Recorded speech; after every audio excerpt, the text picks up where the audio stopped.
नमस्कार, मैं हूं पद्मजा जोशी। आप देख रहे हैं आज की अड़ी। दिल्ली चुनाव की काउंटिंग में अब महज 2 दिन बचे हैं। दिल्ली में किसकी सरकार बनेगी ये हमें जल्द ही पता चल जाएगा, लेकिन अभी तक 11 एजेंसियों के एग्जिट पोल के नतीजे सामने आए हैं। ये 11 एजेंसियों का अगर हम एवरेज निकालें तो ऐसा लग रहा है कि बीजेपी को शायद बहुमत मिल रहा है। 11 में से अगर आप देखें तो 9 ऐसे एग्जिट पोल हैं जो कहते हैं कि भारतीय जनता पार्टी को बहुमत मिल जाएगा, तो दूसरी तरफ 2 ऐसे भी पोल्स हैं जो कि आम आदमी पार्टी को बहुमत दे रहे हैं। एग्जिट पोल को लेकर के गजब चर्चा पूरे देश के अंदर हो रही है, क्योंकि अगर भारतीय जनता पार्टी को बहुमत मिल जाता है तो ये एक तरीके से ऐतिहासिक होगा।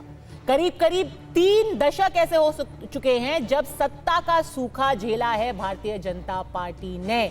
अब क्या सच में एक बहुमत की सरकार वो बना सकती है? इस सब के बीच एक चौंकाने वाला ऐलान कल सामने आया जब ऑल इंडिया इमाम काउंसिल के अध्यक्ष मौलाना साजिद रशीदी ने कहा कि भाई मैंने तो खुद भारतीय जनता पार्टी को दिल्ली में वोट दिया है, क्योंकि मैं एक संदेश देना चाहता हूं कि मुसलमानों को फॉर ग्रांटेड किसी भी पार्टी को नहीं लेना चाहिए कि मुसलमान सिर्फ आम आदमी पार्टी या कांग्रेस को वोट देंगे, ये भ्रम ही खत्म हो जाना चाहिए। तो क्या सच में इस तरीके की हवा दिल्ली में चल रही है? क्या सच में मुसलमान वोट देंगे भारतीय जनता पार्टी को? क्या सच में इस तरीके से बहुमत उन्हें मिल सकती है? कई ऐसे जिसको कहते हैं इंडिकेटर्स अपने में ही एक तरीके से क्या एग्जिट पोल का काम कर रहे हैं? देखिए, मेरे समाज को जिस तरह से डराया जा रहा है बीजेपी का नाम लेकर, और मेरा समाज जिस तरह से डर कर जिंदगी जी रहा है हिंदुस्तान में, मैं अपने समाज से उस डर को ख़त्म करना चाहता हूँ। मैं अपने समाज को बताना चाहता हूँ कि बीजेपी को वोट देना ऐसा नहीं है कि मैंने किसी अछूत को हाथ लगा दिया है, और ना मुसलमान किसी पार्टी का बंधुआ मजदूर है। और आज कांग्रेस, समाजवादी, आम आदमी पार्टी मुसलमानों को अपना बंधुआ मजदूर समझती है कि ये तो जा ही नहीं सकते, बीजेपी को तो ये वोट ही नहीं दे सकते। जब तक ये परसेप्शन नहीं टूटेगा, देश से नफरत खत्म नहीं हो सकती। ये धर्मवाद, जातवाद और क्षेत्रवाद ना हो और पूर्वाग्रह से ग्रसित लोग ना हो, तो केंद्र सरकार की कल्याणकारी योजनाएं जो मोदी जी की हैं और राज्य की योजनाएं और राज्य का लॉ एंड ऑर्डर से लाभान्वित लोग यदि अपने परिवार सहित बीजेपी को वोट दे दें तो बीजेपी सभी सीटों पर चुनाव जीत जाए। मैं समझता हूँ भारतीय जनता पार्टी की सरकार किसी के लिए भी काम नहीं करती है। ऐसा नहीं है कि वो हिंदुओं के लिए कोई काम करती है। जो हाथरस के अंदर जिस लड़की का बलात्कार हुआ वो हिंदू थी। कुंभ में लोग मारे गए जिनकी लाशें तक नहीं मिल रही, वो सब तो सनातनी थे। तो ये सरकार ना मुसलमानों के लिए है, ना हिंदुओं के लिए है, ना किसी और धर्म और जाति के लिए है। ये लोग सिर्फ और सिर्फ बड़े बड़े उद्योगपतियों के लिए सरकार चलाते हैं। तो ऐसे में अड़ी के आज के सवाल है बिल्कुल सीधे, क्या वोटिंग पैटर्न से दिल्ली में कोई बड़े खेल का अंदेशा है? दलित मुस्लिम वोट अगर खिसका है, और ऐसा लग रहा है कि खिसका है, तो नुकसान किसका है? और क्या मुसलमान सच में बीजेपी को वोट दे रहे हैं जैसे कि साजिद रशीदी बता रहे हैं? प्रदीप गुप्ता, अध्यक्ष एक्सिस माई इंडिया, हमारे साथ जुड़ चुके हैं। साथ ही साथ अनुराग ढांढा, प्रवक्ता आम आदमी पार्टी, भी हमारे साथ जुड़ चुके हैं। सबसे पहले प्रदीप जी, आपसे मैं सवाल करूंगी। पहले आप ये बताइए, क्या ये जो कहा जा रहा है कि नया आंकड़ा सामने आया है कि जो दलित सीटें हैं, मुस्लिम सीटें हैं, उसमें थोड़ा कम मतदान हुआ है, इसको आप कैसे देखते हैं? आप म्यूटेड हैं प्रदीप जी। प्रदीप जी शायद आप म्यूटेड है, अनम्यूट कर लीजिए। जी पद्मजा जी, अलग अलग सीटों पर अलग अलग मतदान की वजह हो सकती है कम होने की। हम अभी इस नतीजे पे, कम से कम हमारी स्टडी तो नहीं पहुंची है कि केवल इन्हीं दलित मुसलमान बाहुल्य जो कहते हैं कि 21 सीटें हैं उन्हीं पर कम हुआ है, और कम हुआ तो क्यों हुआ है। तो उसके लिए थोड़ा सा इंतजार और देखना पड़ेगा। लेकिन इतना जरूर कह सकता हूं मैं कि एक्सिस माई इंडिया का, जो कि हम आज एग्जिट पोल रिलीज कर रहे हैं, अब से कुछ देर बाद से इसकी शुरुआत होगी 6 बजे से। जो शुरुआती रुझान है इसमें इतना मैं जरूर कह सकता हूं कि जो मुसलमान वोट है जिसकी कि आपने चर्चा करी, वो हमारे सर्वे के अनुसार आम आदमी के पक्ष में पूरी तरह से कंसोलिडेटेड नजर आ रहा है। उसमें कहीं कोई छोटी मोटी अमुक अमुक सीटों पे, जैसे बादली सीट के ऊपर, जैसे ऐसी कुछ 4-5 सीटें हैं जिसपे कांग्रेस को अच्छा वोट मिला है, लेकिन उसको छोड़ दे, बाय एंड लार्ज बात करें तो मुसलमान वोट जो है आज की डेट में हमारे एग्जिट पोल के मुताबिक आम आदमी के फेवर में कंसोलिडेटेड नजर आ रहा है। चलिए, बहुत बड़ा न्यूज पॉइंट दिया है प्रदीप गुप्ता जी ने। वो कह रहे हैं कि एक्सिस माई इंडिया के पोल के हिसाब से एक मुश्त वोट मुसलमानों का पड़ रहा है आम आदमी पार्टी की तरफ। पिछली बार आप याद करेंगे कि करीब करीब 88% मुसलमान वोट जो था वो आम आदमी पार्टी के पास गया था। उसके बाद दिल्ली दंगे हुए थे, 1 महीने बाद ही 2020 में चुनाव नतीजे आने के 1 महीने बाद ही दिल्ली दंगे हुए थे। कई लोग ये कह रहे थे, कयास लगाए जा रहे थे कि क्या AIMIM कांग्रेस पार्टी सेंधमारी करेगी इस मुसलमान वोट में। अब दलित वोट की क्या आप लीनिंग देख रहे हैं प्रदीप जी? जी, मुसलमान वोट का भी मैं बता दूं कि हमारे हिसाब से हमारे पिछले सर्वे जो कि हू बहू साबुत हुआ था, हमने करीब मिड मार्क जो था 63 सीटों का था, जो आम आदमी पार्टी को 62 सीटें मिली थी पिछले दिल्ली के चुनाव में। उसके साथ मुसलमान वोट को कंपेयर करें तो हमारे सर्वे में पिछली बार 78% आम आदमी पार्टी को मुसलमान मिले थे। इस बार 74 यानी -4 का लॉस है, जो कि 2 के करीब कांग्रेस में जुड़ा है और 3 के करीब अदर्स में जुड़ा है। अदर्स में ओवैसी जैसी पार्टियां और भी हैं जो उनके पक्ष में गया है। तो ये रह गई बात मुसलमान उनके हैं की। प्रदीप जी, क्या वो जीतेंगे? 5 मुसलमान विधायक जो हैं उनको इस बार फिर से टिकट दिया गया है आम आदमी पार्टी का। सीट बाय सीट तो एग्जैक्ट मेरे पास नहीं है, लेकिन हाँ कुछ सीटों के ऊपर फाइट अच्छी है, जैसे कि ओखला के ऊपर अच्छी फाइट है, जिसमें कि MIM ओवैसी के जो कैंडिडेट हैं और कांग्रेस के कैंडिडेट हैं, दोनों अच्छा डेंट कर रहे हैं। उसके बाद मुस्तफाबाद के ऊपर भी थोड़ा सा मुसलमान का वोट वो हुआ है, स्प्लिट हुआ है। मुस्तफाबाद में करीब 44-45% मुसलमान है, ओखला में करीब 55% मुसलमान है। तो जीत हार के मायने से तो नहीं, लेकिन हाँ इन 2 सीटों के ऊपर खासकर ओखला में ओवैसी की पार्टी को वोट मिलता हुआ दिख रहा है और मुस्तफाबाद में भी मिल रहा है और जो कांग्रेस की तरफ भी थोड़ा जा रहा है। बट ओवरऑल बात करें तो कोई बहुत बड़ा फर्क नहीं पड़ा है। कांग्रेस को 15% वोट मिलता दिख रहा है, आम आदमी पार्टी को 74% और बीजेपी को 5% मुसलमानों की वोट की बात कर रहा हूं, और अदर्स इंडिपेंडेंट्स को 6 वोट मिल रहे हैं। तो 74-15-5 जहां पर शिफाउर रहमान और ताहिर हुसैन लड़ रहे हैं, वहां थोड़ा सा डेंट कर रही है पर कुछ इंपैक्ट नहीं कर पा रही AIMIM। करेक्ट प्रदीप जी? बिल्कुल सही है। चलिए, तो 3 बड़े न्यूज पॉइंट्स। 4% वोट छिटका है प्रदीप गुप्ता जी के पोल के हिसाब से। 4% मुसलमान वोट छिटका है, कांग्रेस की तरफ गया है। थोड़ा सा डेंट AIMIM ने किया है, लेकिन अभी भी ज्यादातर मुस्लिम वोट पुरजोर तरीके से आम आदमी पार्टी के पीछे ही है। इससे पहले कि साजिद रशीदी साहब भी हमारे साथ स्टूडियो में आ गए हैं, अनुराग ढांडा भी हमारे साथ है। एक वक्त जल्दी से आपका रिएक्शन मैं लेती हूँ। साजिद रशीदी साहब, आपने तो एकदम मोर्चा खोला है आम आदमी पार्टी के खिलाफ, पर जितना दिल्ली के मुसलमानों का सवाल है वो कह रहे हैं हमें तो भरोसा है आम आदमी पार्टी पे है। ये उनका प्रोजेक्शन दिखा रहा है, 74% मुसलमान आम आदमी पार्टी को वोट दे रहे हैं। नहीं, ये आंकड़ा गलत है। ये आंकड़ा गलत है। कांग्रेस की तरफ बहुत मुसलमान गया है। देखिए, असल में क्या है, ज़्यादा दिनों तक किसी भी कम्युनिटी को दबाकर नहीं रखा जा सकता। यहाँ जो पोजीशन है, पहले कांग्रेस पार्टी, फिर समाजवादी पार्टी, फिर आम आदमी पार्टी मुसलमानों को जिस तरह दबाकर उनका वोट लेना चाहती है, बीजेपी से डराकर, इसके लिए कहीं से कभी ना कभी तो निकलना था। इसलिए मैंने वोट देने के बाद मैंने जो खुलकर इसका ऐलान किया है, मैंने अपने समाज को एक संदेश देने की कोशिश की है कि देखो, डरकर और खौफ में ज़िंदगी जीने से कोई फ़ायदा नहीं है। हमें भी दूसरे लोगों की तरह पूरा अधिकार है कि हम किसी भी पार्टी को वोट करें। हम किसी के बंधुआ मजदूर नहीं हैं। अगर आम आदमी पार्टी ये सोचती है कि नहीं, हमारे खिलाफ इनका मुसलमानों को वोट जा ही नहीं सकता, या कांग्रेस सोचती है, तो उसकी गलतफहमी है। पर सोशल मीडिया पे तो आपको फैक्ट चेक किया जा रहा है, कहा जा रहा है बीजेपी के एजेंट हैं, आ गए माहौल बिगाड़ने के लिए। नहीं, देखिए, कोई कुछ भी कह सकता है, उसमें कोई मुझे ऐतराज भी नहीं है। जब भी कोई टीवी पे आपको लाया ही इसलिए जाता है ताकि भाजपा का आप माहौल बना सकें, सरकारी मुसलमान जैसे एक वक्त पे कहा गया। नहीं, ये हर आदमी की अपनी सोच है। हर आदमी की अपनी सोच है और कोई आदमी कुछ भी सोच सकता है।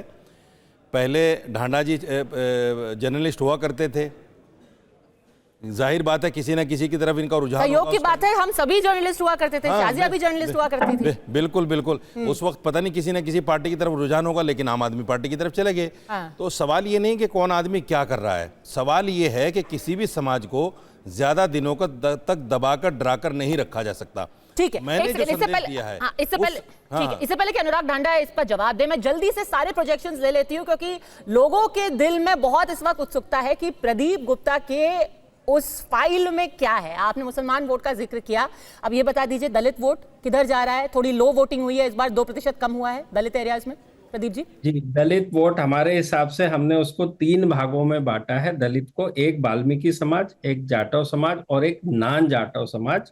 तो जहां तक जो बड़ी संख्या है नान जाटव की है, वो 51% करीब मिलता दिख रहा है आम आदमी पार्टी को। -8 करीब 59% पिछले चुनाव में मिला था उनको, -8 का लॉस है उनको। और कांग्रेस को भी -2 का लॉस है। बीजेपी की तरफ +12 जुड़ता दिख रहा है, बीजेपी को 39% मिल रहा है, यानी 51 आम आदमी पार्टी, 39 बीजेपी, दलित नान जाटव वोट। दलित जाटव वोट की जहां तक बात यानी करें, कि 60% वाल्मीकि वोट है। तो मैं आपसे अगला फॉलोअप सवाल पूछती हूँ, इसका क्या असर नई दिल्ली की सीट पे होगा? अरविंद केजरीवाल की जो सीट है वहां पर बहुत बड़ा वाल्मीकि पॉपुलेशन है, नॉन जाटव। जी, वाल्मीकि मैं जाटव का और जस्ट जल्दी से बता देता हूं। जो 51 नान जाटव है आम आदमी के पक्ष में, 60% जो है जाटव खड़ा हुआ है आम आदमी के पक्ष में। केवल -2 का लॉस हुआ है, केवल -2 का जाटव में। वाल्मीकि की बात कर लेते हैं, 53 वाल्मीकि मिल रहा है आम आदमी पार्टी को और 35 मिल रहा है बीजेपी को। बीजेपी को वाल्मीकि समाज में करीब 12 परसेंटेज पॉइंट्स की बढ़त मिल रही है पिछले बार के मुकाबले। अब उनका परसेंटेज 35 हो गया वाल्मीकि समाज में बीजेपी का, और 53% आम आदमी पार्टी और करीब 10% कांग्रेस के। तो यानी कि आप कह रहे हैं जो वाल्मीकि समाज है उसमें बीजेपी को 12% का गेन हो रहा है, अब वो 35% पर हैं और 53% पर आम आदमी पार्टी खड़ी हुई है। जाटव वोट में ये कैसी संख्या है प्रदीप जी? जाटव 60 आम आदमी पार्टी और 28 बीजेपी और 7 कांग्रेस। और कितना गेन कितना लॉस हुआ है जाटव वोट में? जाटव वोट में लॉस केवल -2 फॉर आम आदमी पार्टी। हाँ। बीजेपी को +3 का गेन है। +3 का गेन। अब आप ये बताइए कि आपने ये जाटव और दलित वोट का ब्रेकअप दे दिया है, अरविंद केजरीवाल जीत रहे हैं अपनी नई दिल्ली की सीट। यहाँ पे तो फलौदी सट्टा मार्केट में पैसे भी लगने शुरू हो गए हैं उस पे कि वाल्मीकि वोट छिटका। उसके लिए थोड़ा सा इंतजार करना पड़ेगा, बट शुरुआती रुझान में हम सीट बाय सीट तो कभी नहीं देते हैं, वो पर्सनली लोग ले लेते हैं अपने ऊपर। तो हम हमेशा उस दिन जिस दिन हमने काम किया, यानी एग्जिट पोल का काम किया, उस दिन कौन सी पार्टी उस विधानसभा में पॉपुलर थी। तो मैं ये बता दूं कि न्यू दिल्ली के अंदर जब हमने आज पोलिंग की, एग्जिट पोल किया, अपना पोस्ट पोल स्टडी, तो उसके अंदर बीजेपी आगे नजर आ रही। अच्छा, बहुत इंटरेस्टिंग इंडिकेटर दिया है प्रदीप गुप्ता ने। वो कोई रिजल्ट अभी नहीं बताएंगे, बट कह रहे हैं कि जिस दिन पोल हुआ उस दिन नई दिल्ली विधानसभा सीट में, जिसमें अरविंद केजरीवाल और प्रवेश साहिब सिंह वर्मा और संदीप दीक्षित आमने सामने हैं, उनको उस दिन बीजेपी आगे नजर आई। उन्होंने दूसरा बड़ा इंडिकेटर दिया है कि जहां तक वाल्मीकि समाज है 12% का गेन हुआ है भारतीय जनता पार्टी को, और ये वही वाल्मीकि समाज है जो भारी मात्रा में नई दिल्ली विधानसभा सीट में रहता है।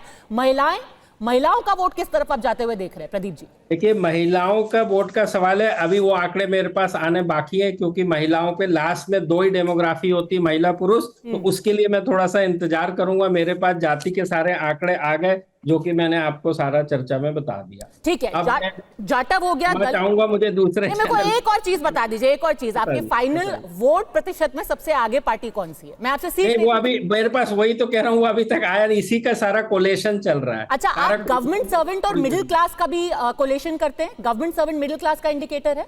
हाँ, गवर्नमेंट सर्वेंट का जरूर है। मिडिल क्लास का तो हम उसको स्लम और कॉलोनी और कोठी, उस हिसाब से, रिहायशी इलाके के हिसाब से करते हैं। लेकिन एक ही सेकंड में गवर्नमेंट का बता दूं, गवर्नमेंट सर्विस में बहुत कम लोग होते हैं प्राइवेट सर्विस के मुकाबले, बट जितने भी होते हैं 48% गवर्नमेंट में, मैं वापस कह रहा हूं, जो कि ज्यादा करके नई दिल्ली और उसके आसपास के इलाके में केंद्रित हैं। जी। तो उस लोकसभा के नजरिए से बताऊं, लोकसभा में सबसे ज्यादा नई दिल्ली लोकसभा जो चुनाव क्षेत्र होता है उसके अंदर सबसे ज्यादा गवर्नमेंट, खासकर सेंट्रल गवर्नमेंट के एम्प्लॉइज रहते हैं। उसमें बीजेपी 48 और आम आदमी पार्टी 38। और ये पिछले के मुकाबले बढ़ा है घटा है? बीजेपी का 14 पॉइंट बढ़ा है, पिछली बार 34 मिला था, इस बार 48 है। और आम आदमी पार्टी का 12 पॉइंट घटा है, 38 अभी। 12 पॉइंट घटा है। जो झुग्गी झोपड़ी क्लस्टर्स हैं उसमें कौन आगे आपको दिखाई दे रहा है और पिछले के मुकाबले कैसा है? मैं कोशिश करता हूं आपके सामने झुग्गी झोपड़ी लाने की।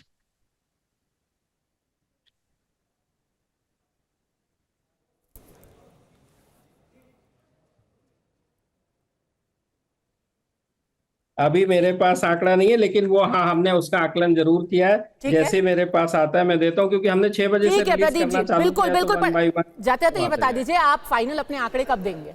सस्पेंस ये तो बताइए, टाइम मेरे बताइए। ख्याल से 6:45 तक सारी चीजें क्लियर हो जाएगी। एक्सिस माइंड इंडिया का एग्जिट पोल चलिए फाइनल 6:45 टैली 6:45 के आसपास। ठीक है, 6:45 फाइनल आंकड़े आएंगे। पर सबसे बड़ा आपको मिल गया है इंडिकेटर। प्रदीप गुप्ता जी 6:45 आप यहां पर हमारे साथ रहेंगे?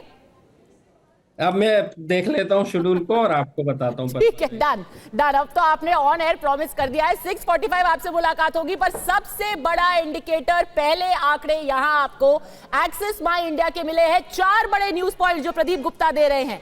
4% वोट मुस्लिम्स का कांग्रेस के पास गया है आम आदमी पार्टी से। जहां तक वाल्मीकि वोट का सवाल है, 12% गेन हुआ है भारतीय जनता पार्टी को। जाटव में 3% वोट का गेन हुआ है। गवर्नमेंट सर्विस में 14% वोट का गेन मिला है भारतीय जनता पार्टी को। पर ये याद रखिए, गवर्नमेंट सर्वेंट, ज्यादातर जो गवर्नमेंट सर्विस में लोग होते हैं वो लोकसभा में भी और असेंबली में भी भारतीय जनता पार्टी की तरफ उनका रुझान होता है। पर मुसलमान वोट आपके लिए है। पर मौलाना साजिद रशीदी कह रहे हैं वक्त बदल रहा है, हवा पलट रही है। अनुराग ढांडा, अब मुसलमान सिर्फ दरी नहीं बिछाएगा, और शुरुआत उन्होंने खुद की है। देखिए, मुझे लगता है कि मौलाना जी जो कह रहे हैं वो तो बीजेपी के लिए दरी बिछाने की बात कर रहे हैं, उससे ज्यादा तो कुछ नहीं कह रहे हैं। लेकिन हम इन सब में पढ़ते नहीं हैं। हम कभी भी जाति पे, हम कभी भी धर्म पे, इन सब चीजों पे वोट नहीं मांगते हैं। हम जो काम मुस्लिम समुदाय के बच्चों के लिए कर रहे हैं वही हिंदू समुदाय के बच्चों के लिए कर रहे हैं, उनमें भी वही काम दलितों के लिए कर रहे हैं। तो सबके लिए स्कूल, अस्पताल बनाना और मूलभूत सुविधाएं उपलब्ध कराना, ये हमारी राजनीति है और यही हम करते हैं। हम उसमें कोई इस तरीके का मतभेद नहीं करते हैं कि इसको ज्यादा दे दिया, इसको कम दे दिया। ये सारी मूलभूत सुविधाएं सबको मिलनी चाहिए। और जहां तक रही, पर वही तो वो कह रहे हैं कि आप धीरे से करते हैं धर्म की राजनीति, किसी धर्म को फॉर ग्रांटेड ले लेते हैं और फिर दूसरे धर्म के प्रचंड हिंदू बन जाते हैं। वही तो वो कह रहे हैं। नहीं, ऐसा प्रोजेक्ट करने का प्रयास कोई क्या कहते हैं कि निहित स्वार्थ की वजह से कुछ लोगों का हो सकता है, लेकिन हम ऐसा नहीं करते हैं। एक सवाल पूछ रहे हो आपसे, बताइए। अनुराग जी मुझे ये बता दीजिए, अगर आप ऐसा नहीं करते तो अरविंद केजरीवाल ने सीलमपुर में कितनी सभाएं की हैं, ओखला में कितनी सभाएं की हैं, जामा मस्जिद पे कितनी सभाएं की हैं? मुस्लिम महल्लों में तो वो वोट भी मांगने नहीं आए, ना मुस्लिम नेताओं के साथ मंच साझा किया। अमानतुल्लाह तो आपके प्रिय थे, वहां तक नहीं पहुंचे वो। मैंने अभी आपको क्या बताया, हम इस तरीके से सेग्रीगेट करते ही नहीं है जैसे आप कराना चाहते हैं। सवाल सिंडिकेट का सवाल ये है कि मुस्लिम महलों में जो कांग्रेस ने किया था कि मुसलमानों को अछूत बना के रख दिया, वही काम आपने कर दिया। आप तो देखिए एक प्रोपेगेंडा लेके आए हैं, मैं आपके प्रोपेगेंडा का तो जवाब नहीं दूंगा। नहीं, आईना है, प्रोपेगेंडा नहीं, आईना है आपके लिए। भी सारी पार्टियों के सीनियर लीडरशिप है, उनमें सबसे ज्यादा सभाएं अरविंद केजरीवाल जी ने की हैं और दिल्ली के हर इलाके में, हर कोने में की हैं। मुस्लिम महलों में कब पहुंचे? जामा मस्जिद में कोई की है? चश्मे से देखते हैं कि जामा मस्जिद में कोई की है? कहां पे क्यों नहीं की है ये आप बताइए, कब की है, कौन सी तारीख में की है? भाई मौलाना जी, आप हुए AIMIM हुई, आपको तो बैटिंग करना ही है भारतीय जनता पार्टी के लिए। मैं आपको तो नहीं, गलत बातें मत करो, गलत बातें मत करो। मैं किसी की बैटिंग के लिए नहीं बैठा हूं, मैं अपने समाज के लिए बैठा हूं। और वो कह रहे हैं हम अपने समाज की बेटिंग के लिए बैठे हैं। We are betting for a better future. बेटरिंग के लिए बैठे हुए हैं, वो बैटिंग के लिए नहीं बैठे। अगर मुझे बैटिंग करनी होती मैं इलेक्शन से पहले बीजेपी को सपोर्ट करता। जनता पार्टी की, आप उसको छोड़ दीजिए। ठीक है, देखिए कुछ आंकड़े हमारे पास सामने आए हैं, ये लोग देखना चाहते हैं। मैं बड़ी वॉल पे ये जल्दी से ये आंकड़े दिखा दूं जनता को। देखिए एक्सिस बाय इंडिया के ये पहले आंकड़े, कुछ तो इंडिकेटर्स कुछ प्रदीप गुप्ता ने दे ही दिए हैं। अब मैं आपको दिखाना चाहती हूं कि अलग अलग वर्ग के लोग जो हैं, अलग अलग कम्युनिटीज जो हैं, दिल्ली में कैसे वोट डाल रही हैं। यहां जातिगत राजनीति उतनी नहीं होती है, लेकिन जो अलग अलग समुदाय हैं यहां पे किस तरीके से वोट डाल रहे हैं, बेहद दिलचस्प है ये। आप देखिए, सबसे जरूरी दिल्ली के अंदर कुछ 5-6 वोट होते हैं जो कि फैसला करते हैं कि सत्ता पर कौन काबिज होगा। सबसे पहले देख लें यहां पर वाल्मीकि वोट, यहां पर 53% पे है आम आदमी पार्टी और 35% पर है बीजेपी। कांग्रेस को यहां पर 10% मिला है, यानी कि अगर मुस्लिम वोट के बाद कोई सबसे ज्यादा बड़ा वोट चंक उनके पास आया है वो है वाल्मीकि समाज का। उसके बाद आप अगर जाटव में भी देख लें तो बीजेपी को यहां 28% मिला है, आम आदमी पार्टी 60% पे तो है, पर यहां पे भी उनको झटका लगा है 3% का पिछली बार के मुकाबले। यहां पे देखिए ये जाटव वोट पे, और सबसे ज्यादा अगर कोई वोट हटा है आम आदमी पार्टी से तो वो है वाल्मीकि वोट। एससी वोट अगर ओवरऑल देखें तो यहां 51% है आम आदमी पार्टी के पास और 39% है भारतीय जनता पार्टी के पास। ये देखिए आप, एक और बहुत जरूरी चीज जो होगी वो है जाट वोट। क्यों? क्योंकि जाट वोट, खुद प्रवेश साहिब सिंह वर्मा एक जाट कैंडिडेट है, 63% वोट, सबसे ज्यादा चंक अगर कोई आया है तो 63% जाट वोट का आया है बीजेपी के पास और आम आदमी पार्टी के पास 28। आप सारे अगर खाने देखेंगे तो सबसे ज्यादा अगर कोई समुदाय बीजेपी की तरफ गया है वो है 66% ब्राह्मण, उसके बाद जाट वोट बहुत बड़ी संख्या में। ये क्यों जरूरी है? क्योंकि जो साउथ दिल्ली है और जो आउटर दिल्ली, बाहरी दिल्ली के जो इलाके हैं वहां जाट समुदाय कई सीटों पर एक अपना असर रखता है।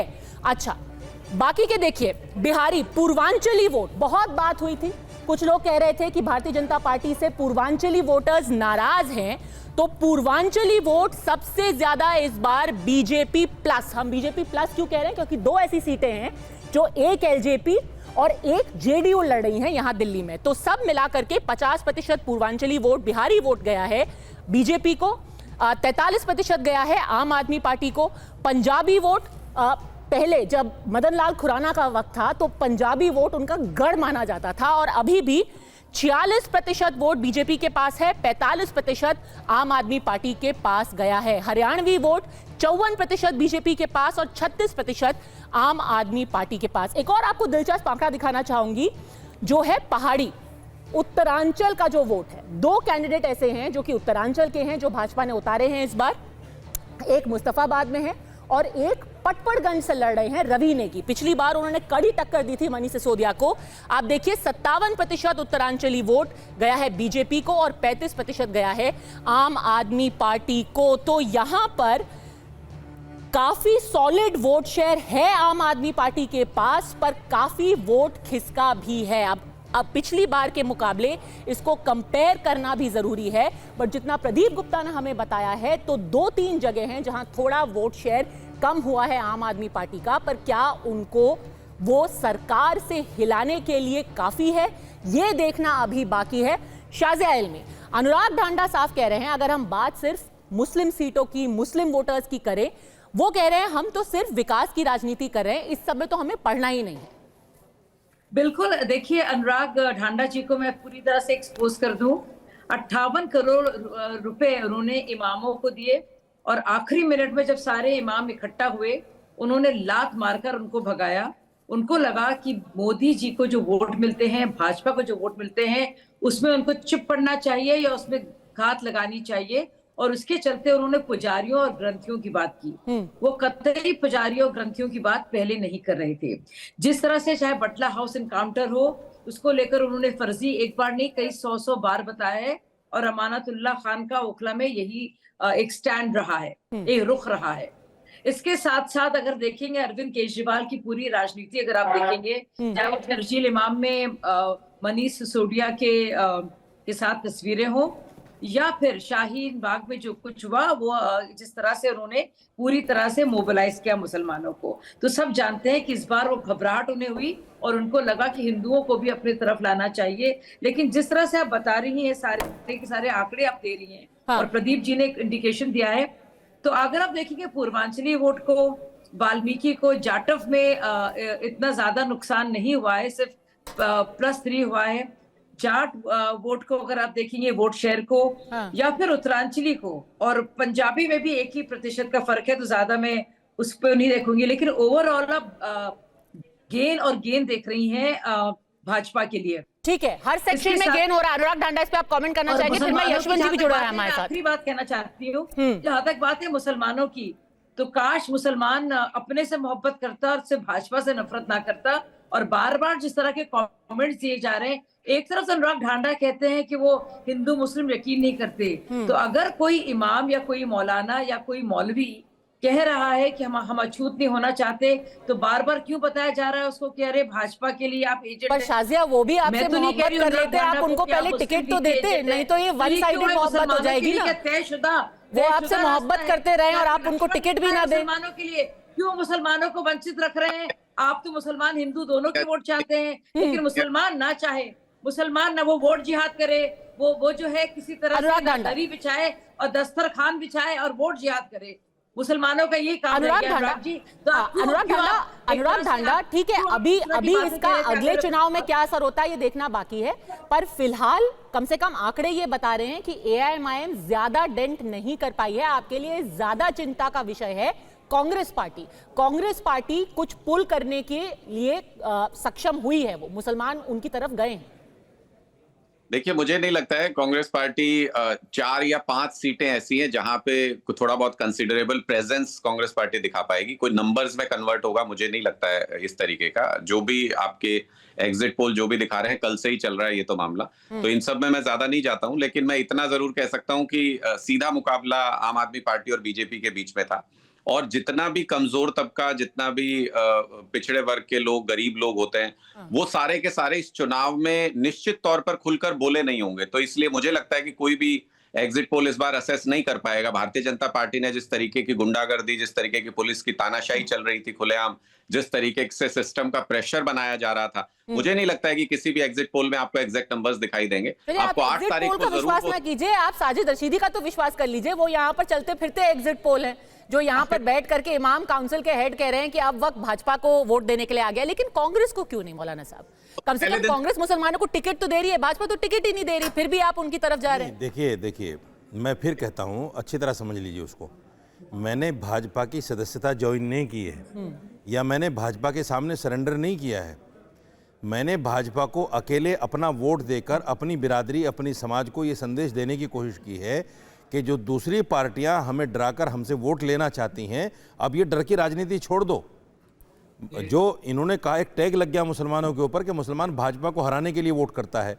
मैं उस टैग को ख़त्म करना चाहता हूं कि मुसलमान भाजपा को वोट करने के लिए, हराने के लिए नहीं, मुसलमान भाजपा को जिताने के लिए भी वोट कर सकता है। क्यों नहीं कर सकता? ये मेरा संवैधानिक अधिकार है, मैं किसी को भी वोट कर सकता हूं।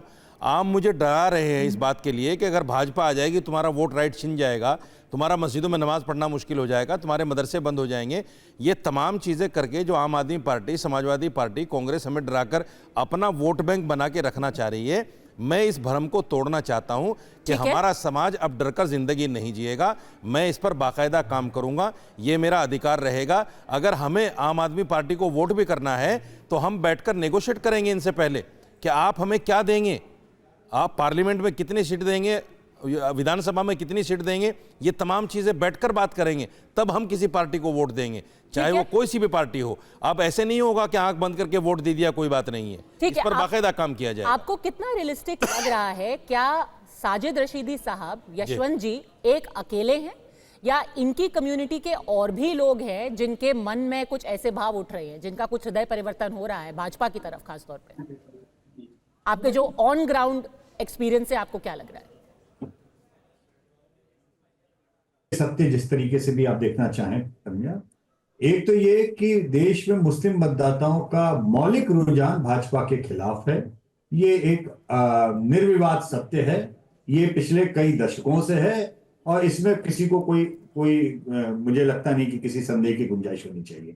लेकिन जितना बड़ा ये सत्य है, उतना ही बड़ा एक और सत्य है जो आंकड़े लगातार बता रहे हैं कि आज से 10-15 साल पहले जो 100 में 1 या 2 मुस्लिम मतदाता वो 2-4 जाते थे भाजपा की ओर, वो लगातार बढ़ रहे हैं और कई कई राज्यों में अब 100 में 4 और हर तीसरा मुस्लिम मतदाता भी बीजेपी को वोट दे रहा है। ये भी पिछले 10-12 साल की एक बहुत बड़ा टर्न अराउंड आप कह लें, किस तरीके से भी आप उसको देखना चाहें। मुझे पता है कि बहुत सारे दर्शक इसको कहेंगे कि भाई अभी भी तो 100 में 70 लोग उधर ही दे रहे हैं, बीजेपी को हराने के लिए वोट दे रहे हैं। लेकिन 0 से 100 में 25, 100 में 33 का सफर ये कोई सहज नहीं है। इसका मतलब बहुत साफ है कि माइनॉरिटी वोटर्स ये आज की तारीख में खासतौर पे अर्बन और मिडिल क्लास माइनॉरिटी वोटर ये अपने तरीके से, और एक बात और भी मैं कहना चाहूंगा, लगातार पोस्ट पोल सर्वेज में साफ दिखाई दे रहा है कि मुस्लिम मतदाताओं के अंदर भी शिया मतदाता और पसवंदा मुस्लिम्स की एक चॉइस अलग तरीके से दिखाई दे रही।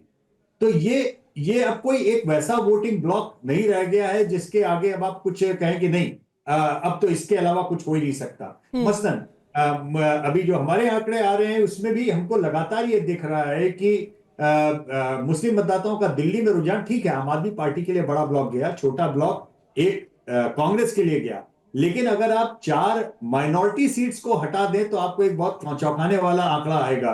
पर मेरा नंबर 1 चॉइस आम आदमी पार्टी है, लेकिन दिल्ली में उन 4 सीटों को छोड़कर बचे हुए शहर में दिल्ली के मुसलमानों ने कांग्रेस से ज्यादा बीजेपी को वोट दिया।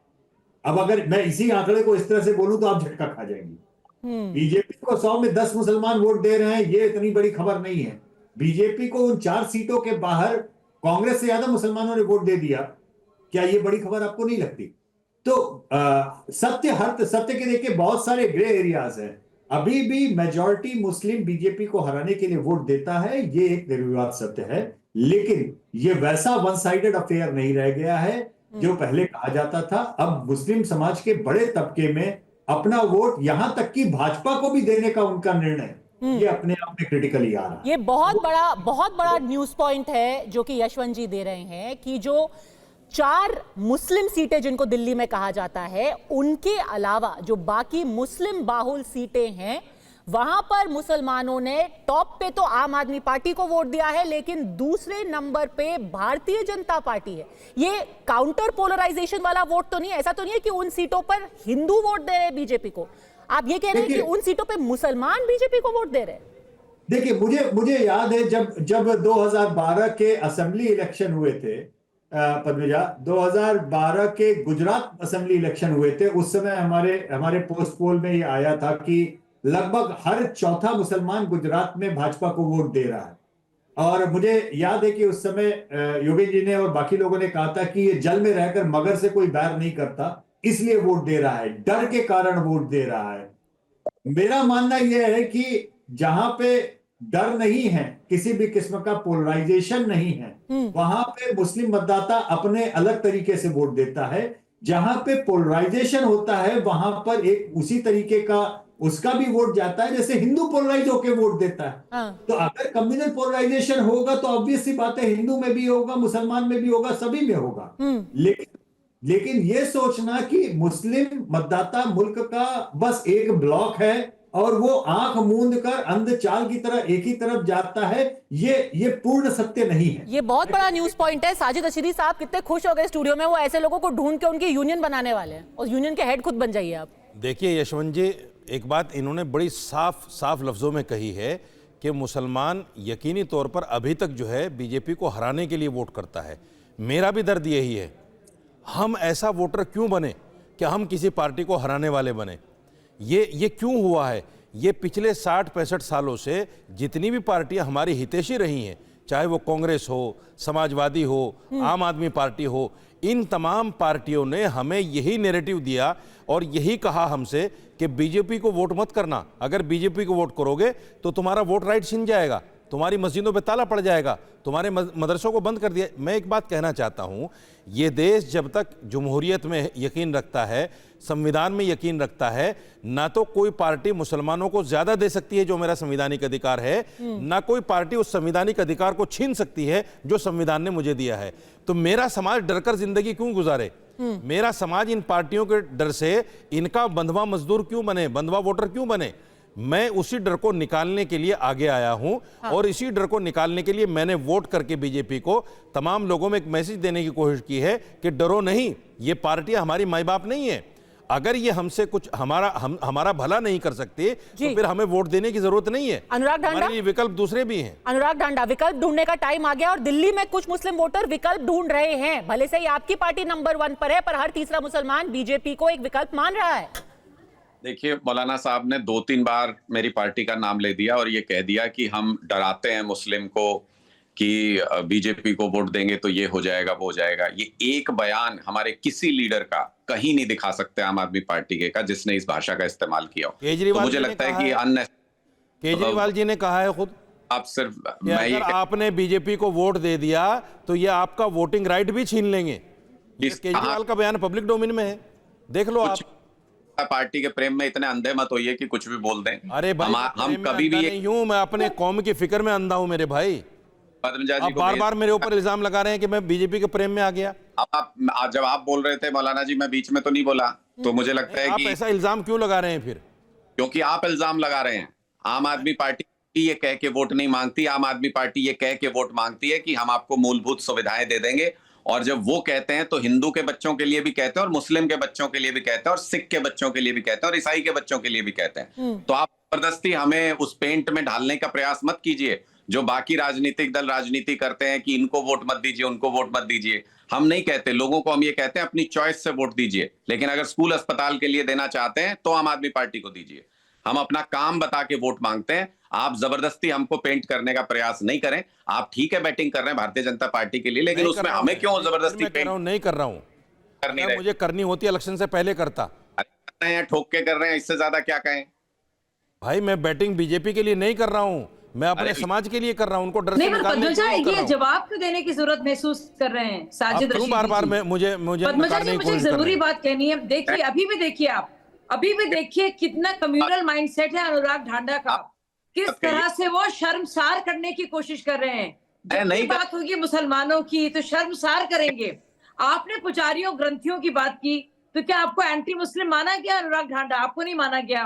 तो अगर साजिद रशीदी बात कर रहे हैं और 10 साल पहले भाजपा ज्वाइन की थी तो आप शर्मसार करेंगे। आप कहेंगे देखिए कैसे बीजेपी का है, किसी का भी हो सकता है। क्या कुरान शरीफ में लिखा है कि आप अनुराग ढांडा शर्मसार कर रहे हैं? आप बीजेपी के एजेंट हैं। क्या आपको कोई कह रहा है जो आपका वोटर है, आप कहते हैं कि आप एजेंट हैं, आप एजेंट शब्द का इस्तेमाल क्यों कर रहे हैं? अनुराग ढांडा, लेकिन आप क्या कह रहे हैं अनुराग जी? इससे ज्यादा आपने मुसलमानों को क्या समझ रखा है? अनुराग ढांडा, मैं एक चीज बस फैक्ट क्लियर कर दूं। अपनी साजिद रशीदी साहब का जितना मुझे याद है, एक महीने पहले भी वो एक डेलीगेशन लेकर के गए थे और उन्होंने ये कहा था, और उन्होंने उस वक्त भी ये नहीं कहा था कि मैं बीजेपी को वोट दूंगा। उस वक्त उन्होंने प्रेस कॉन्फ्रेंस करके कहा कि हम तो अपॉइंटमेंट मांग रहे हैं, मुख्यमंत्री से हमें अपॉइंटमेंट नहीं दिया जा रहा है क्योंकि हमें 8 महीने से हमारी पगार नहीं मिली है। उस वक्त भी उन्होंने पीसी में ये नहीं बोला कि बीजेपी को दीजिए और फलां को दीजिए और उसको ना दीजिए। उस वक्त भी उन्होंने कहा हमें बस अपॉइंटमेंट दे दीजिए, वोट चाहे किसी को भी दीजिए। अनुराग ढांडा, 17 महीने की सैलरी नहीं मिली थी, 17 महीने की। पद्मजा जी, इस पे हमारी डिस्कशन चुनाव से पहले भी हुई थी। मैंने तब भी कहा था कि ये पॉलिटिक्स कर रहे हैं इस पूरे मुद्दे के ऊपर। इनको पूरी जानकारी थी, ये मिल भी बात भी हो चुकी है, इनको पूरी जानकारी थी कि कब होने वाला है, क्या टेक्निकल।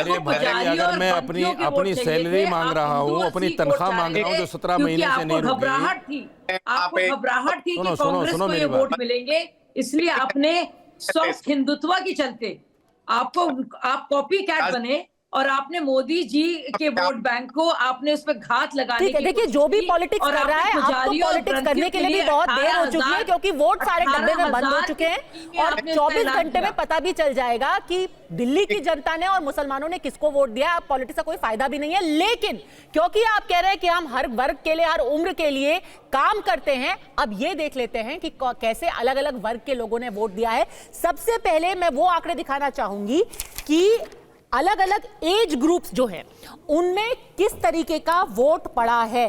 तो इसमें 18 से 25, 26 से 35, 36 से 50 ये वाले अलग अलग एज ग्रुप है। और ये जरूरी किस लिए है? क्योंकि आप याद रखिए कि दिल्ली में एक बहुत बड़ा चंक है जो कि आम आदमी पार्टी और बीजेपी दोनों उनको अपनी तरफ आकर्षित करने की कोशिश करते हैं, फर्स्ट टाइम वोटर्स। इसका मैं आपको लॉजिक बता दूं कि आम आदमी पार्टी में जो हमने कई बात की थी, उन्होंने कहा था कि ये फर्स्ट टाइम वोटर्स जो 18 साल के हैं इस बार, वो हमारे गवर्नमेंट स्कूल से पढ़ करके निकले हैं और वो आम आदमी पार्टी को ही प्रेफर करेंगे क्योंकि हमारा एजुकेशन मॉडल को वो थम्स अप देते हैं। तो देखिए 18 से 25 साल के जो फर्स्ट टाइम वोटर्स हैं, उनमें कई संख्या फर्स्ट टाइम वोटर्स की होगी, उसमें से 46% ने वोट दिया है बीजेपी को, 44% ने आम आदमी पार्टी को, 6% ने कांग्रेस को, 26 से 35 में भी यहां बढ़त बनाई है आम आदमी पार्टी ने। तो एक ही ऐसा चंक है जहां पर आम आदमी पार्टी आगे है, वो है ये ग्रुप जो कि 26 से 35 साल का है। बाकी अगर आप 60+ लोग देखें, 51 to 60 देखें, 36 से 50 देखें, हर जगह बढ़त बनाई हुई है बीजेपी ने। आप क्या कहेंगे इसके बारे में यशवंत जी? क्या आप भी इससे इत्तेफाक रखते हैं कि फर्स्ट टाइम वोटर्स और जो लोग रिटायर्ड हैं, जो लोग 51 to 60 हैं, वो बीजेपी की तरफ झुकाव है उनका? यशवंत जी देखिए, जो हमारे पास में आंकड़े हैं उसके हिसाब से हमारे पोस्ट पोल में जैसे जैसे उम्र बढ़ती है बीजेपी के लिए झुकाव ज्यादा बढ़ रहा है। उसमें इनकम में लो इनकम ग्रुप में जो है आम आदमी पार्टी का झुकाव ज्यादा है और जैसे जैसे इनकम बढ़ती जाती है बीजेपी का झुकाव बढ़ता है। तो उम्र हो चाहे आपकी इनकम ग्रुप की आप देखें, या सेम वही पैटर्न हमारे पोस्ट पोल में है पढ़ाई लिखाई को लेकर के। परमिजा, जितनी पढ़ाई कम है उसमें आम आदमी पार्टी का वोट ज्यादा है और पढ़ाई का स्तर बढ़ने पे बीजेपी का वोट ज्यादा है। अब इसका कुल जमा एक मसला आप ये समझ सकती हैं कि एक जो बॉटम ऑफ द पिरामिड जिसे कहा जाता है कि हम नीचे देख रहे हैं कि जहां पर कम आय, कम पढ़े लिखे, मजदूर वर्ग, झुग्गी झोपड़ी, दलित समाज, ये जो उस तरीके का बॉटम ऑफ द पिरामिड आप कह सकते हैं, उसमें आम आदमी पार्टी की पकड़ बहुत जबरदस्त बनी हुई है। लेकिन जैसे ही आप मध्यम वर्ग में, उच्च मध्यम वर्ग में, उच्च वर्ग में आती हैं, जहां पढ़ाई लिखाई भी जाता है, जहां पे नॉन दलित वोटर ज्यादा हैं, जहां पर आय ज्यादा है, वहां पर आते ही तुरंत बीजेपी का वोट शेयर का ग्राफ बढ़ता है। यशवंत जी आपको रोकूंगी, दो चीजें मैं पूछना चाहती हूं काउंटर क्वेश्चन। एक कि फर्स्ट टाइम वोटर्स में आगे कौन है, बीजेपी या आम आदमी पार्टी आपके हिसाब से? फर्स्ट टाइम वोटर में अभी भी आम आदमी पार्टी का ट्रेंड हमारे इसमें ज्यादा था, लेकिन बहुत कांटे का था। जैसे जैसे एज बढ़ती गई वो गैप बढ़ता जा रहा है। एक क्लासिकल बात है, युवा मतदाता, अगर आप फर्स्ट टाइम के अलावा भी अगर आप बात करें कि जो बेसिकली 23 से लेकर के 35 की एज वाला जो ग्रुप है, उसमें अभी भी आम आदमी पार्टी के लिए लीड थी उसमें। और एक चीज और, एक सेकंड मैं आपको 2 सेकंड के लिए रोकूंगी। इस वक्त की बड़ी खबर मैं आपको दे दूं, 30 सीटें एक्सिस माई इंडिया के पोल के हिसाब से 30 सीटों का रुझान अब सामने आ गया है और उन 30 सीटों में 18 सीटों पर भारतीय जनता पार्टी आगे है। ये है एक्सिस माई इंडिया का एग्जिट पोल। दिल्ली की 30 सीटों में से 12 सीटों में आम आदमी पार्टी आगे और 18 सीटों में बीजेपी आगे। चांदनी चौक, इसको रोक के रखते हैं, चांदनी चौक जो लोकसभा सीट है उसमें कुल 10 असेंबली सेगमेंट्स आते हैं और उन 10 में से 7 में बीजेपी आगे बताई जा रही है और 3 में आम आदमी पार्टी इस वक्त आगे दिखाई दे रही है। आपको मैं पर्सपेक्टिव के लिए बता दूं कि 2020 में ये 10 की 10 सीटें आम आदमी पार्टी के खाते में गई थी। ये वो भी सीटें हैं जिनमें एक बहुत बड़ा पॉपुलेशन मुसलमानों का ही है, क्योंकि हम वही बात कर रहे हैं। आप इसके बारे में क्या कहेंगे यशवंत जी? 10 चांदनी चौक की सीटें, 7 में बीजेपी आगे इन रुझानों के हिसाब से, क्या आप इत्तेफाक रखते हैं? नहीं, मैं सीटों के उस पे नहीं जाना चाहता, पर मुझे आपको पता है कि वोट और सीट का जो इक्वेशन है ये मैथमेटिकल एक्सट्रापोलेशन है। अगर सेम वोट शेयर आप 10 अलग अलग मैथमेटिशियंस को देंगे तो वो अलग अलग तरीके के वो सीट के प्रोजेक्शंस देंगे, इसलिए मैं सीटों के उसमें नहीं जाता। और मुख्य चीज जो है वो ये कि दिल्ली के चुनाव अटके हैं, फंसे हैं, बीजेपी ने अच्छे से फंसा दिए हैं। और उसका मुख्य कारण ये भी है पद्मजा कि जो बजट लेके आई बीजेपी, उसने अंतिम 72 घंटे में मिडिल क्लास का एक मैसिव जंप किया। ये अगर बीजेपी दिल्ली जीतती है तो ये अपने आप में केस स्टडी हो जाएगा ये चुनाव। इतना लेट स्विंग किसी भी चुनाव में कम से कम मैंने अपनी प्रोफेशनल लाइफ में नहीं देखा था। बिल्कुल। लेकिन अगर आम आदमी पार्टी मैनेज करती है कि वो अपनी लीड बनाकर ले आती है, तो उसका केवल एकमात्र श्रेय होगा कि उनकी जो फ्रीबीज की पॉलिटिक्स थी, जो उनकी गवर्नेंस थी फ्रीबीज को लेकर के, वो बॉटम ऑफ द पिरामिड में उन्होंने अपना एक डेडिकेटेड वोट बैंक तैयार किया है, जिसने उनके साथ में उनको वोट दिया, उनके साथ में खड़े रहे। मुकाबला फंस गया है। 8 तारीख को आप मजा लीजिएगा, इतना कड़ा और इतना मजेदार टर्न अराउंड वाला इलेक्शन जल्दी आपने देखा नहीं होगा। बिल्कुल सैटरडे मैटिनी होगी ये सबके लिए कि क्या चुनाव नतीजे आते हैं। पर मैं फिर से एक बार फोकस करना चाहती हूं, चांदनी चौक की 10 सीटें। अनुराग ढांडा, क्या कहेंगे आप इसके बारे में? मैं जल्दी से बता दूं आपको कि ये कौन कौन सी सीटें हैं चांदनी चौक में। मोटा मोटा जो आपकी सीटें हैं, एक तो खुद चांदनी चौक की है, एक बल्ली मारान की है। 10 की 10 पिछली बार आपने जीती थी अनुराग ढांडा, और अब इस वक्त 6 में बीजेपी आगे दिखाई दे रही है। एक जरूरी चीज यशवंत जी ने भी पहले बोली थी कि यार हर तीसरा मुसलमान बीजेपी को एक विकल्प मान रहा है। क्या कहेंगे आप इन रुझानों के बारे में, अनुराग ढांडा? देखिए, हम तो एग्जिट पोल के बारे में हमेशा से यही कहते आए हैं कि हमारा 36 का आंकड़ा रहता है एग्जिट पोल के साथ। कोई अच्छी टर्म्स हमारी है नहीं। पिछले सारे चुनाव आप देख लें तो जो भी आंकड़ा होता है उसमें 20-25 जोड़ लीजिएगा और वो हमारा एक्चुअल नंबर होगा।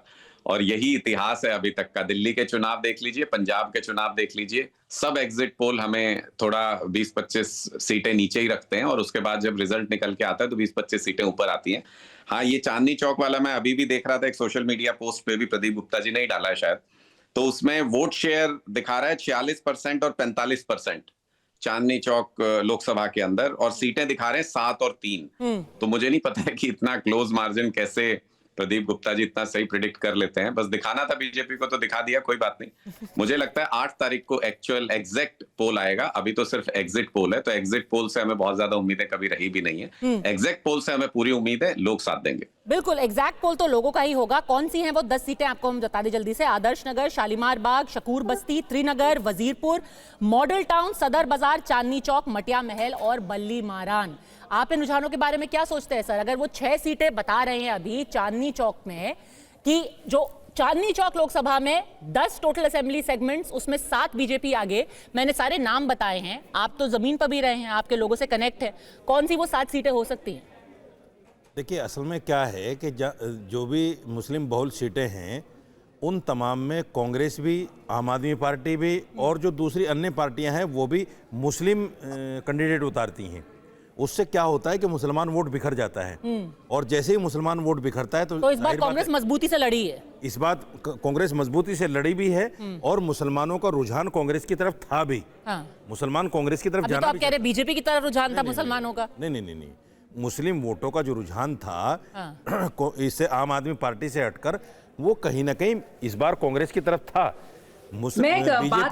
बीजेपी को मुसलमान ने वोट दिया है, ये भी आंकड़े में साफ हो जाएगा। 10 से 11% बीजेपी को भी वोट मिला है, इसमें कोई दो राय नहीं है। हाँ। कल मैं एक सर्वे रिपोर्ट देख रहा था उसके, तो उसमें बताया कि 11% जो है बीजेपी को मिल रहा है और 9% सिर्फ। एक और बड़ी खबर आ रही है, नई दिल्ली की सीट है। इससे पहले कि शाजिया आप कमेंट करें, नई दिल्ली में भी 10 सीटें हैं, इंक्लूडिंग अरविंद केजरीवाल की खुद की अपनी सीट। नई दिल्ली हम क्या कह रहे हैं? जो नई दिल्ली, आपको मोटा मोटा समझा दे, जो लोग दिल्ली में नहीं रहते हैं, 7 लोकसभा सीट है यहां पर, और हर लोकसभा सीट में 10-10 असेंबली सेगमेंट हैं, तो टोटल 70 असेंबली सेगमेंट दिल्ली के अंदर मौजूद है।